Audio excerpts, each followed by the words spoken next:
ನಮಸ್ತೆ ಎಲ್ಲರಿಗೂ. ಇವತ್ತು ದಾಸವಾಳ ಜಾಸ್ತಿ ಇಲ್ಲ, ಕಮ್ಮಿನೇ ಇದ್ದಾವೆ. ಯಾಕೆಂದರೆ ನಿನ್ನೆ ಆಪಿ ಎಲ್ಲಿತ್ತೋ ಗೊತ್ತಿಲ್ಲ, ಎಲ್ಲ ಕಡ್ದಾಕಿದ್ದಾವೆ. ನೋಡಿ, ಇದೊಂದು ಸರಿಗೆ ಅರಳಿಲ್ಲ. ನೋಡಿಸ್ತೀನಿ, ಅವೆಲ್ಲ ತೆಗೆದು ಗುಡಿಸ್ಬಿಟ್ಟು ನಾನು ಅಲ್ಲಿ ವೇಸ್ಟ್ ಹಾಕಿದ್ದೀನಿ ಅಲ್ಲ ಗ್ರೋ ಬ್ಯಾಗಲ್ಲಿ, ಅದರಲ್ಲಿ ಹಾಕಿದ್ದೀನಿ, ತೋರಿಸ್ತೀನಿ. ಇದೊಂದು ರಾಣಿ ಪಿಂಕು. ಇದರಲ್ಲಿ ನಿಮಗೆ ಪಿಂಕ್ ಕಾಣಿಸ್ತಾ ಇದೆ, ತುಂಬ ಡಾರ್ಕ್ ಪಿಂಕ್. ಅದು ಅರಳಿದೆ, ಕೆಳಗಡೆ ಅರಳಿದೆ. ಅದೊಂದು ಕಂಡಿಲ್ಲ ಅನಿಸುತ್ತೆ ಅದಕ್ಕೆ. ಆಮೇಲೆ ಇದು ಯೆಲ್ಲೋ ಕಲರ್ ಡಬಲ್ ಪೆಟಲು. ಯಾಕೋ ಅದು ಹೂವು ಇನ್ನೇನು ಮೊಗ್ಗಾಗಿ ಹೂವು ಅರಳಬೇಕು, ಅಷ್ಟರೊಳಗೆ ಅದಕ್ಕೆ ಹುಳ ಹತ್ತಿಬಿಡುತ್ತೆ. ಯಾಕೆ ಅಂತ ಗೊತ್ತಾಗಿಲ್ಲ. ಅದಕ್ಕೆ ನಾನು ಫಂಗಸೈಡ್ ಹಾಕಿದೆ, ಆಮೇಲೆ ಎಲ್ಲದು ಹೊಡೆದೆ. ಎಲ್ಲ ಹೊಡೆದ್ರೂ ನೀಮ್ ಆಯಿಲ್ ಹೊಡೆದಿದ್ದೀನಿ, ಬಯೋ ಎಂಜಿಮ್. ಅದೊಂದು ಗಿಡಕ್ಕೆ ಆ ಥರ ಆಗ್ತಾಯಿದೆ, ಯಾಕೋ ಅಂತ ಗೊತ್ತಿಲ್ಲ. ಒಂದು ಗಿಡ ಹೋಯ್ತು, ಇನ್ನೊಂದು ಗಿಡ ಯೆಲ್ಲೋ ಕಲರ್ದು ಬದುಕಂತು, ಆದರೆ ಹೂವು ಬಿಡೋಕ್ಕೆ ಆಗ್ತಾಯಿಲ್ಲ. ಅದು ನೋಡ್ಕೊಂಬಿಟ್ಟು ಇವತ್ತು ಕೆಲಸದ ಬಗ್ಗೆ ತಿಳಿಸ್ತೀನಿ. ಹೊಸಬ್ರು ಯಾರಾದರೂ ಫಸ್ಟ್ ಸರಿ ಚಾನಲ್ ನೋಡ್ತಿದ್ರೆ ದಯವಿಟ್ಟು ಸಬ್ಸ್ಕ್ರೈಬ್ ಮಾಡ್ಕೊಂಡು ನೋಡೋರು ನೋಡಿ. ಇಲ್ಲೆಲ್ಲ ಗುಡಿಸ್ಬಿಟ್ಟು ಹಾಕಿದ್ದೀನಿ. ಅರಳಿರೋ ಹೂವೂ ಕಡ್ದಿದೆ, ಬೆಳಗ್ಗೆನೇ ಬಂದು ಕಡ್ದಾಕಿರೋದು ಇವೆಲ್ಲ. ಅರಳಿರೋ ಹೂವು, ಆಮೇಲೆ ಮೊಗ್ಗುಗಳು ದೊಡ್ಡದು ಚಿಕ್ಕದು ಎಲ್ಲ ಕಡ್ದಿದೆ. ಆಮೇಲೆ ನೋಡಿ, ಇದು ಸಪೋಟ ಗಿಡ ಡ್ರಮ್ ರೆಡಿ ಮಾಡಿ ಇಟ್ಟಿದ್ನಲ್ವ, ಸುಮಾರು ದಿನ ಆಯಿತು. ಡ್ರಮ್ ರೆಡಿ ಮಾಡಿ ಅದು ಮಣ್ಣು ಕೂಡ ಕೆಳಗಡೆ ಹೋಗಿದೆ. ಇವಾಗ ಇದರಲ್ಲೂ ಸಣ್ಣ ಸಣ್ಣ ಕಾಯಿ ಆಗ್ತಾಯಿದೆ, ಆದರೆ ದೊಡ್ಡದಾಗಿ ಬೆಳೆದಿದೆ ಗಿಡ. ನಮ್ಕಿನ್ನ ಹೈಟ್ ಇದೆ ಗಿಡ. ಇದನ್ನು ಇವತ್ತು ರೀಪಾಟ್ ಮಾಡೋಕ್ಕೆ ರೆಡಿ ಮಾಡ್ಕೊಂಡಿದ್ದೀವಿ. ಇವತ್ತು ಬೇರೆ ಕೆಲಸ ಇಲ್ಲ. ಇನ್ನೊಂಚೂರು ಇದೊಂದು ರೀಪಾಟ್ ಮಾಡ್ಕೊಂಬಿಟ್ರೆ ಹಣ್ಣಿನ ಗಿಡ ಇನ್ನೂ ಒಂದೇನೋ ಇದೆ, ಇದು ಬಾರ್ಬರಸ್ ಚೆರ್ರಿದು ಮಾತ್ರ. ನೋಡಿ, ಎಲ್ಲ ಕಡೆ ಚಿಕ್ಕ ಚಿಕ್ಕದು ಕಾಯಿ ಆಗ್ತಾಯಿದೆ. ಅದು ಆಗಿರೋ ಕಾಯಿ ದೊಡ್ಡದು ಆಗ್ತಾನೇ ಇಲ್ಲ, ಹಾಗೆ ಜಾಗ ಸಾಲಲ್ಲ ಅನಿಸುತ್ತೆ. ನೋಡಿ, ಎಷ್ಟು ದೊಡ್ಡ ಗಿಡ, ಅಷ್ಟೇ ಚಿಕ್ಕದು ಪಾಟ್. ಅದು ಬೇರೆ ಹೈಟ್ ಬೆಳೆದಿದೆಯಲ್ವ, ಇನ್ನೂ ಗಾಳಿಗೆ ಇದಾಗ್ತಾಯಿದೆ ಅಂತೇಳ್ಬಿಟ್ಟು ನಾನಿವತ್ತು ಅದನ್ನು ರೀಪಾಟ್ ಮಾಡೋಕ್ಕೆ ಡ್ರಮ್ ರೆಡಿ ಮಾಡಿ ಇಟ್ಟಿದ್ದು.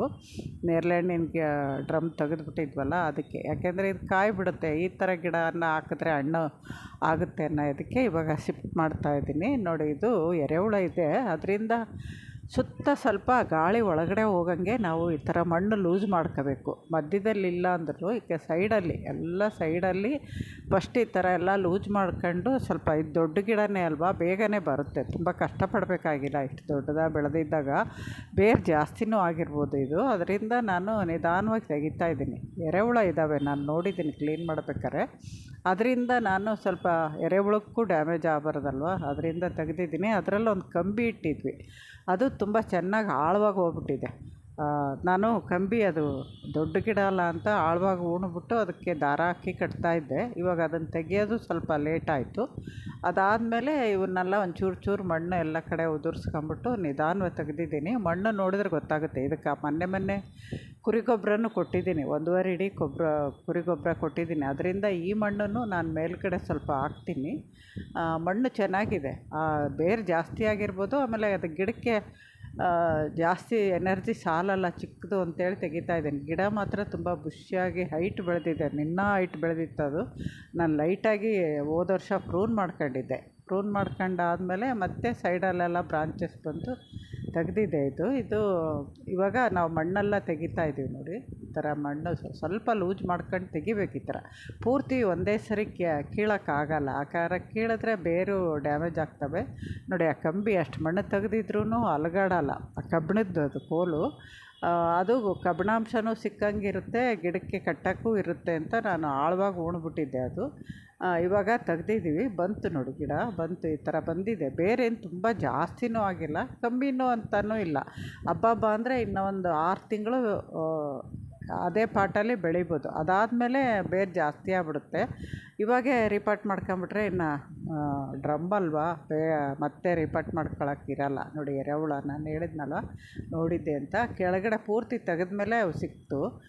ಇವಾಗ ನಾನು ಅವನ್ನ ಮಣ್ಣಿಗೆ, ಬೇರ್ಗೆ ಹತ್ತಿರೋ ಮಣ್ಣೆಲ್ಲ ಬಿಡಿಸ್ಕೊತೀವಿ. ಸ್ವಲ್ಪ ಬಿಡಿಸ್ಕೊಂಬಿಟ್ರೆ ಆ ಹೊಸ ಬೇರು ಮತ್ತೆ ನಾವು ಹಾಕಿರೋ ಡ್ರಮ್ಮಲ್ಲಿ ಹರಡೋಕ್ಕೆ ಸರಿ ಹೋಗುತ್ತೆ, ಬೆಳೆಯೋಕ್ಕೆ. ಅದರಿಂದ ಸ್ವಲ್ಪ ಆದಷ್ಟು ಮಣ್ಣೆಲ್ಲ ತೆಗಿತೀವಿ. ಮಣ್ಣೆಲ್ಲ ತೆಗೆದ್ಬಿಟ್ಟು ಮತ್ತೆ ನಾವು ರೀಪಾಟ್ ಮಾಡ್ಕೊಂಡ್ರೆ ಬೇರೆ ಬೇಗ ಇಳ್ಕೊಂಡು ಗಿಡ ಹೆಲ್ದಿಯಾಗಿ ಬೆಳಿಬೋದು ಅಂತ ನಾನು ಈ ಥರ ಮಾಡ್ತಾಯಿದ್ದೀನಿ. ಇಷ್ಟು ದೊಡ್ಡ ಹಣ್ಣಿನ ಗಿಡ, ನಾನು ಬಾಳೆ ಗಿಡ ಒಂದು ಮಾಡಿದೆ, ಇವಾಗ ಸಪೋಟ ಗಿಡ ಮಾಡ್ತಾಯಿದ್ದೀನಿ. ಹೋದ ವರ್ಷ ಇಲ್ಲ ಆ ಕಡೆ ವರ್ಷ ಮಾವಿನ ಗಿಡನೂ ಮಾಡಿದ್ದೆ ನಾನು. ಹಳೆಯ ಗಿಡ ಫಸ್ಟ್ ತಂದಿದ್ದು ಮಾವಿನ ಗಿಡ ಮಾಡಿದ್ದೆ. ಹಿಂಗೆ ತೆಗಿತಾ ಇದ್ವಿ. ಅಷ್ಟೊತ್ತಿಗೆ ಅವನಿಗೆ ಸ್ಕೂಲಿಗೆ ಟೈಮ್ ಆಯಿತು ಅಂತ ಅವ್ರು ಬಿಡೋಕ್ಕೆ ಹೋದರು. ನಾನೇ ಒಬ್ಬಳೇ ಎಲ್ಲನೂ ಬಿಡಿಸ್ದೆ. ಯಾಕೆಂದರೆ ಆ ಗಿಡ ಕಾಂಪೌಂಡ್ಗೆ ಒರಗಿಸ್ಬಿಟ್ಟು ದೊಡ್ಡದಿತ್ತಲ್ವ, ಗಿಡ ಹಿಡ್ಕೊಂಡು ಬಿಡಿಸೋಕ್ಕಾಗಲ್ಲ, ಅಷ್ಟು ಭಾರ ಇತ್ತು ಅದು. ಮಣ್ಣು ಆಮೇಲೆ ಇರೋ ಗಿಡನೂ ಹೈಟ್ ಇರೋದ್ರಿಂದ ಕೈಯಲ್ಲಿ ಗಿಡ ಹಿಡ್ಕೊಳಕ್ಕಾಗಿಲ್ಲ. ಬಾಗಿಸ್ಬಿಟ್ಟು ಮಣ್ಣು ತೆಗಿತಾಯಿದ್ದೀನಿ. ಪೂರ್ತಿ ಸ್ವಲ್ಪ ಬೇರು ಪೂರ್ತಿ ಕಾಣಂಗೆ ತೆಗಿತೀವಿ, ಬೇರೇನು ಕಟ್ ಮಾಡಲ್ಲ. ಯಾಕೆಂದರೆ ಬೇರು ತುಂಬ ಇಲ್ಲ, ಡ್ರಮ್ಮಲ್ಲಿ ಹಾಕೋದ್ರಿಂದ ಇಷ್ಟು ಬೇರು ಇದ್ರೂ ನಮಗೇನು ತೊಂದರೆ ಆಗೋಲ್ಲ. ಅದರಿಂದ ನಾನು ಬೇರೇನು ತೆಗಿತಾ ಇಲ್ಲ, ಬೇರು ಗಂಟಿರೋ ಮಣ್ಣು ಮಾತ್ರ ಬೇರೆ ಮಾಡ್ತಾಯಿದ್ದೀನಿ. ಇವಾಗ ನಾವು ಹಂಗೆ ಮಾಡಿ ಹಾಕೋದ್ರಿಂದ ಬೇರ್ಗೆ ಗಾಳಿ ಆಡುತ್ತೆ, ಹೊಸ ಮಣ್ಣು ಗೊಬ್ಬರ ಎಲ್ಲ ಸಿಗುತ್ತಲ್ವ, ಇನ್ನೂ ಚೆನ್ನಾಗಿ ಬೆಳೆಯುತ್ತೆ ಅಂತ ಹೇಳ್ಬಿಟ್ಟು ನೋಡಿ ಕೈಯಲ್ಲಿ ಈ ಥರ ಹಿಂಗೆ ಮಾಡ್ಕೊಂಡು ತೆಗ್ದಿದ್ದೀನಿ. ಇವಾಗ ರಿಪೋರ್ಟ್ ಮಾಡಿದ್ದು ಸರಿ ಹೋಯಿತು. ಇನ್ನು 1 ವರ್ಷ 2 ವರ್ಷ ಬಿಟ್ಟಿದ್ದರೆ ತುಂಬ ಬೇರಾಗಿರೋದು, ಆಮೇಲೆ ಪಾಟೂ ಒಡೆದೋಗೋ ಚಾನ್ಸ್ ಇತ್ತು. ಯಾಕೆಂದರೆ ನೇರಳೆ ಗಿಡ ನಾನು ಈ ಥರ ಪಾಟಲ್ಲಿ ಹಾಕಿ ರಿಪೋರ್ಟ್ ಡ್ರಮ್ಗೆ ಮಾಡಬೇಕಾದ್ರೆ ಆ ಪಾಟು ಒಡೆದೇ ಹೋಗಿತ್ತು ಕೆಳಗಡೆ. ನಾವು ಅವತ್ತು ತೆಗಿಲಿಲ್ಲ ಅಂದರೆ ಕೆಳಗಡೆ ಬೇರು ಬಂದುಬಿಟ್ಟಿರೋದು.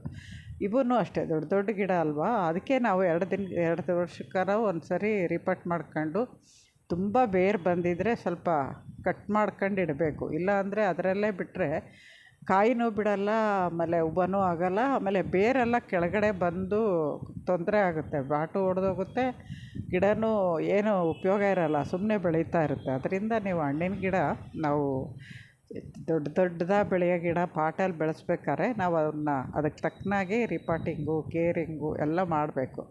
ಇಲ್ಲ ಅಂದರೆ ನಾವು ಅಂದ್ಕೊಂಡಂಗೆ ಅವು ಕಾಯಿ ಬಿಡೋಲ್ಲ. ತುಂಬ ನೆಲದಾಗ ಬಿಡದಷ್ಟು ಬಿಡದೇ ಇದ್ರೂ ನಾವು ಬಿಡುತ್ತೆ ಅಂತ ತಂದಿರ್ತೀವಲ್ಲ, ಪೂರ್ತಿ ಬಿಡದೇ ಇದ್ದಾಗ ಬೇಜಾರಾಗ್ಬಿಡುತ್ತೆ. ಅದರಿಂದ ನೋಡಿ ನಾನು ನೇರಳೆ ಹಣ್ಣಿನ ಗಿಡ ಆ ಥರ ಆಗಿದ್ದಕ್ಕೆ ತೆಗೆದೇ ಬಿಟ್ಟೆ. ಸುಮಾರು 4 ವರ್ಷ ಆಯಿತು ಅದು. ಕಸಿ ಗಿಡ, ಇಲ್ಲ ಬೀಜದಿಂದ ಬಂದಿದ್ದರೆ ಏನೋ ಬಿಡು ಇನ್ನೂ 1 ವರ್ಷ ಕಾಯ್ಬೋದು ಅನಿಸ್ಬೋದಿತ್ತು.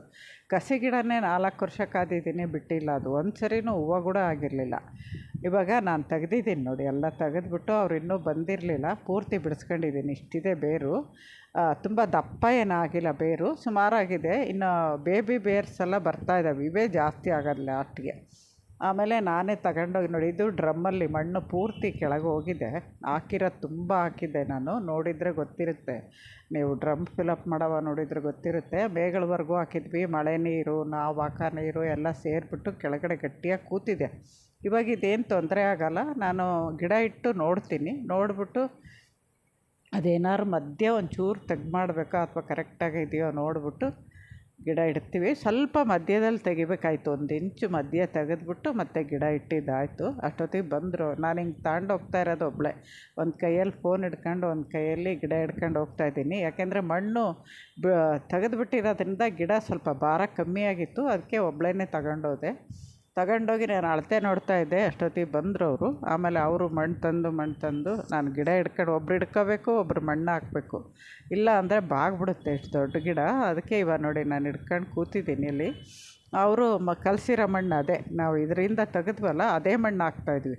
ಇದಕ್ಕೆ ನಾವೇನು ಎಕ್ಸ್ಟ್ರಾ ಏನೂ ಹಾಕಿಲ್ಲ, ಯಾಕೆಂದರೆ ಇವಾಗ ಕೆಳಗೆ ಹಾಕಿರೋದೇ ಬೇಕಾದಷ್ಟು ವೇಸ್ಟ್ ಗೊಬ್ಬರ ಆಗುತ್ತೆ. ಆಮೇಲೆ ಇದಕ್ಕೆ ಕೂಡ ನಾನು ಕುರಿ ಗೊಬ್ಬರ ಕೊಟ್ಟಿದ್ದೀನಿ, ಅದೇ ಮಣ್ಣು ಹಾಕಿದ್ದೀವಿ. ಇನ್ನೊಂದು ಸ್ವಲ್ಪ ಮಣ್ಣು ಉಳ್ಕಂತು ಇದಕ್ಕೆ ಹಾಕ್ಬಿಟ್ಟು ಅದನ್ನು ಸಪ್ರೇಟ್ ಎತ್ತಿಟ್ಟಿದ್ದೀವಿ. ಇದಕ್ಕೆ ಎಷ್ಟು ಬೇಕೋ ಅಷ್ಟು ಹಾಕಿದ್ದೀವಿ. ಇನ್ನೂ ಒಂದು 2-3 ದಿನ ಹೋದರೆ ನೀರು ಹಾಕ್ದಂಗೆಲ್ಲ ಒಂಚೂರು ಮಣ್ಣು ಕುತ್ಕೊಳ್ಳುತ್ತೆ ಮೇಲೆ ಹಾಕಿರೋದು. ಅವಾಗ ಬೇಕಾದ್ರೆ ಇನ್ನೊಂಚೂರು ಮಣ್ಣು ಹಾಕ್ಬೋದು.